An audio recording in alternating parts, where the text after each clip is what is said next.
I love Filipino food kasi nafe-feel mo talaga yung love and work you put into it.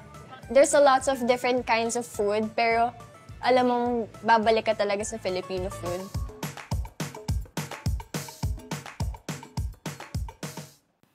Food Explorers, panahon na ng mga parties and reunions. Tuturuan ko kayo maghanda ng isang putahe na maaari niyong dalhin sa inyong mga potluck party. Ito yung parang pinaka-first time na magpapakita kung paano niluluto yung soft shell crab. Kaya makikita natin, ito yung itsura niya. Yan. So ganyan yung itsura niya, napakalambot. Akala mo pinakuluan sa pressure cooker at parang malulusaw na siya. But basically, yan talaga yung texture niya. Kadalasan, pag binili mo to ng, siguro sa ibang suppliers, yan yung mga gills na yan, tinatanggalan din ng uso. Pero dahil alam natin dito sa Wavecrest nga na maganda yung kanilang filtration, makikita rin ninyo kung gaano ka puti, kumbaga, yung kulay niya. So, wala na tayong tatanggalin sa kanya. Kapag mga gantong dishes, deep fried talaga yung dali sa kanya. So, ito yung ating cornstarch. Didredge lang natin siya lahat. Ready na yung mantika natin. Ready na rin yung ating soft shell crabs. Fry na natin.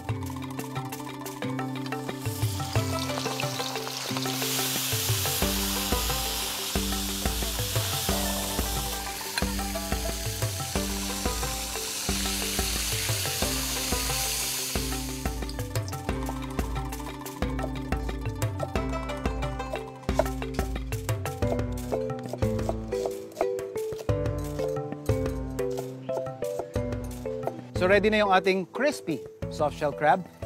So kumbaga ito na yung part na lalagyan lang natin siya ng lasa. You can actually consume this as is. Pinag-uusapan namin dito kahit sausaw mo lang to sa suka na may spices, jackpot na, pero i-elevate lang natin ng kaunti. So we have here yung ating peppers. We also have our garlic and onions. So saute lang natin. Then yung ating bell peppers and green chilies. Pour in some water. And then yung ating slurry or yung pampalapot. Season lang natin ng oyster sauce.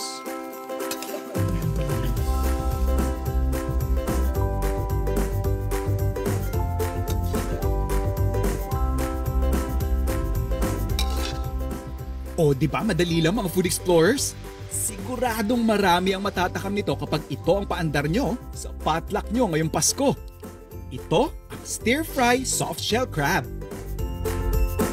Yung first time na na-experience. Oo, sa Marikina. Ikaw yung pinagluto. Oo. Wow. At saka, nakubyatong napakasarap. Yes! Napakasarap! Steam lapu-lapu without you.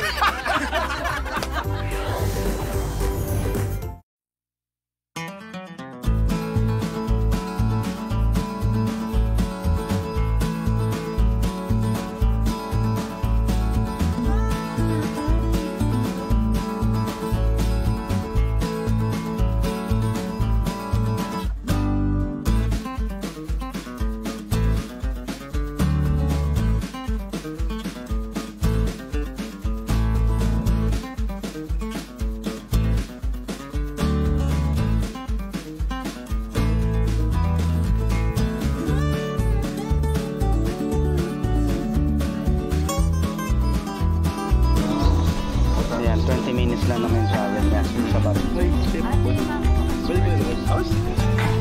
So, gusto mo ba? Sige, sige. Paano ilalagay? Pag tinatanong daw niya, parang sinasabi niya, sa Pilipinas, baboy, ganyan. Tapos may nagsabi doon sa kanya, sa amin, kuneho. Tapos tinuro sa kanya yung recipe.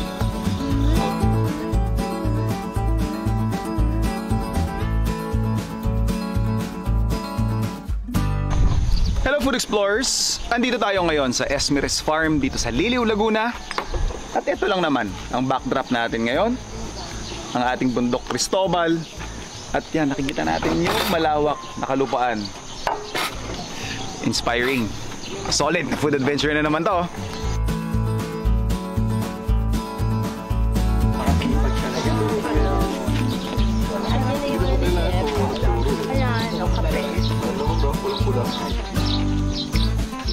Oil? Amoy lola ka, friend. Kahit naligo mo na yung buhok mo, amoy ano pa siya. So guys, ito yung dahon ng ashitaba. Kadalasan to makikita ninyo nung mga chinatsa-atsaan natin. Pero alam nyo ba na nasa family ito ng carrots? So yung lasa nito is actually para rin siyang parsley. So meron din siyang culinary applications. Yun yung gagawin natin ngayon dito sa Farm to Table. Okay, standby. Standby! Cameras rolling. 3, 2,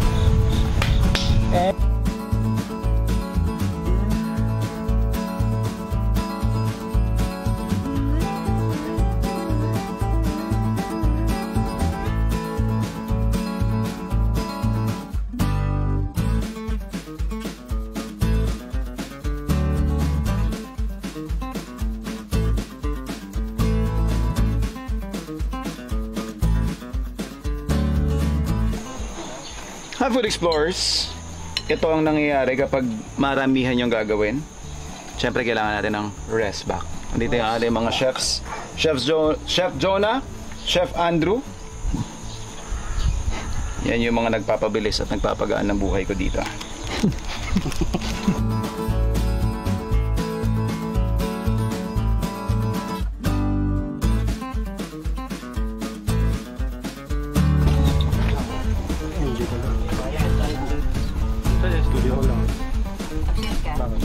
Teka lang malimitan. Yan palang Mainitan? Okay lang yan. Ginawa akin yan. yung wire pad. Ano ba kailangan mo, chef?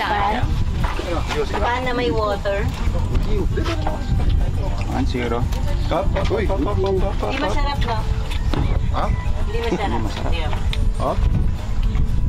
Sarap ng suka. Sarap ng suka.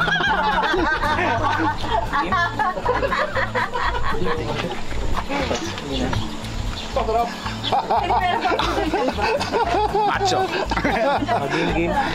Dito ka. Dito ka. Oo. Diyos ko naman, Kuya Monit. Diyos ko. Bakit yung sound engineer mo nandito? Kailangan ka ba dito? Nakita mo nagtitigil. reaction, ah. Oh. Sarap. Parang galit ka. Parang galit ka nga. Isa pa.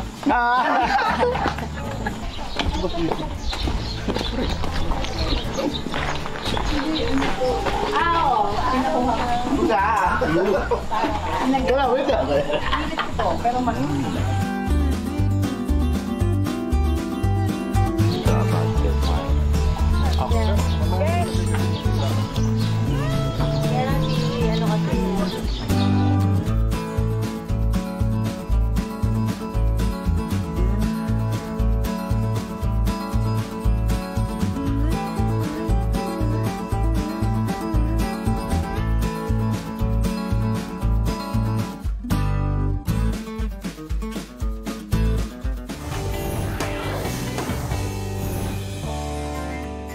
Food Explorers, nakapag-isip na ba kayo ng mga pwede niyong ihanda sa paparating na Noche Buena? Kung kulang pa ang inyong listahan, don't worry dahil dito sa Farm to Table, always ready kami to rescue para sa masasarap na putahe na pwede niyong ihain sa inyong hapagkainan. At hindi lang sa pagkain tayo mabubusog ngayong gabi. Paniguradong pati sa tawa ay masasolve ang cravings nyo dahil ang masaya at riot na duo nila May Bautista at Betong Sumaya ang kumasa sa hamon ng Rap sa Ruleta ngayong linggo dito sa Salcedo Community Market sa Makati. Very special yung gagawin natin. Yes. First time ni Kuya Betong pero napaka-special kasi hindi pa yata nakakapag-try si ate. Hindi pa. Ako, ito meron ako. Oh, meron na. Hindi, actually siya mismo yung ruleta. yung first time na na-experience, Oo, sa Marikina. ikaw yung pinagluto. Oo. At saka, naku, Betong, napakasarap. Yes, Yes! Napakasarap. Napakasarap ng niluto ni Ay, Chef. ano yan natin niluto? Salmon. What kind of fish is that? Wow, what kind of? Lapu-lapu. Ay, wow. Steam lapu-lapu without you. Napaka-sweet Hoy, mo. tama na. Mag-umpisa tayo. Okay. Tayo. Rap sa Ruleta. Rap sa ruleta. Cooking showdown. Wow! I love it. Chef, alam mo, napaka-challenging nito kasi hindi taga ako Nag-disclaimer kagad, hindi ako masyadong Hindi, wait nagluluto. lang.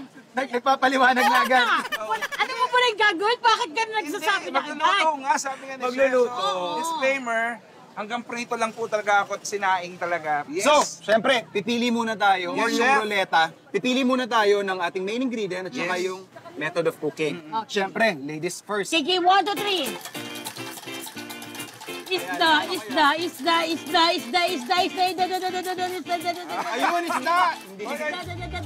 Ay, hindi! Ah! Ang hirap pa kayo. Ayun, Sa'yo talaga! Ano ba yan? Hindi pa! Ba't hindi pa? Ito wrestling ba to? Ba't hindi? Akala ko wrestling. Kahit kaya naman ito. Kung ano klaseng ito, sana steam. 1, 2, 3. Yan na. Ayan na. Na-preempt na. Ano kaya? Oh, right! Fry! Ito naman unahin ko muna. Oh, pwede. Unahin ko para... Wow, yan agad. Oo. Ay, Oh, steam! Ay, steam! Maling madali. So, lang po yun, di ba? Parang, oo, di ba? Huwag ka nang makialam. Okay. Pasisingawan. Okay. Ano kaya maganda sa'yo? Pako! Ayan. Ano kaya? Alimango! Fish! Alimango! Ay, wala! Baboy! Pareho! Bakit nananakit? Karma! Nakarma ka! Ang luto mo, karma. Ayan. Hindi, kayang-kaya ni Kuya Beto yan. Steam pork. Merong may Chinese dish na steamed pork. So, ang gagawin nila dyan is basically, mahaba yung proseso pero pwede mo nang i-shortcut yun. Slice mo lang, bili tayo ng pork belly. Pork belly, Slice natin. slice. Pero make sure lang na ma-retain natin yung shape. Tapos, ilalagay natin siya sa bowl. Okay. Naka-upside down, skin side down. Lalagyan lang natin siya ng toyo or oyster sauce. Parang ano lang, parang... Para i-glaze lang natin, parang ganon. Pinipinturahan talaga. Tama naman. Tapos, lagyan lang natin ng bawang, star anise, onions, leeks, ginger, and then steam. Ganon lang siya Chef, kayo kadali. ba mismo magluluto? Yeah, Beto, binigay ko na sa lahat. Binigay mo na ba sa akin? Kayang-kaya mo yan, maniwala ka sa akin. Sige. Ang laki ng tiwala ko sa'yo. Well, salamat chef, pero sa sarili ko pa. Pag Christmas season, ano ba yung naiisip mong... Kasi fried, pwede ka kasing mag-fry lang ng any part ng baboy eh. And then dalhin mo na lang siya sa side dish or garnish. Medyo challenging sa akin yung pork na fry kasi hindi nga ako talaga nagpiprito. So baligtad kami ni Betong. Baliktad, Si Betong naman ang Expertise na yung Oo, pagpa-fry, pagpiprito. Dahil Pasko, gusto kong gawing special yung part ng Pwede. yung pinakamalambot. Which part of the pinakamalambot ng baboy? Tenderloin. Tenderloin. That's tenderloin, yes. Hindi ba yung Lomo. batok? Medyo matigas siya. Sige. Pero yung doon sa may Boston butt kasi na tinatawag, Wow. magandang cut yun. Let's just see if they have it here. Pero if you can get that, maganda rin siya. Opo. Kung may lomo or yung tenderloin, maganda rin siya. Pero since hindi ka comfortable na magprito, baka ma-overcook mo yung tenderloin, titigas. Iniisip ko, simpleng prito lang siya pero gagawa ko ng salad. Parang ganon. Yay! Diba? Ano kayang kalalabasan ng mga dish na lulutuin nila ngayong nagkapalit sila ng method na kinasanayan? Ay! Ay! Sorry.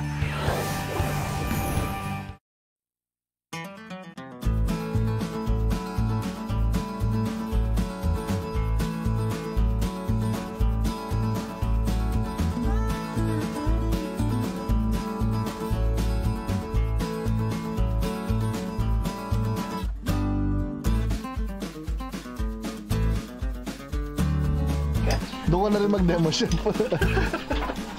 Okay lang, chef. Tatanong ko lang dun, oh. Tatalon talaga. Ano po? Meron akong dalawang next na location.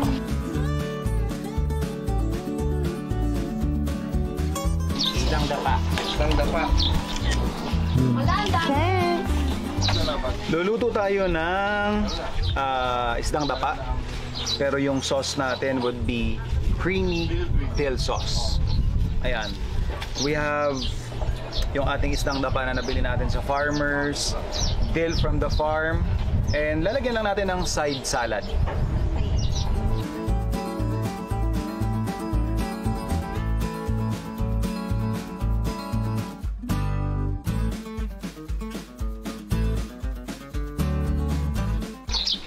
So pwede na nating i-fillet yung ating isda.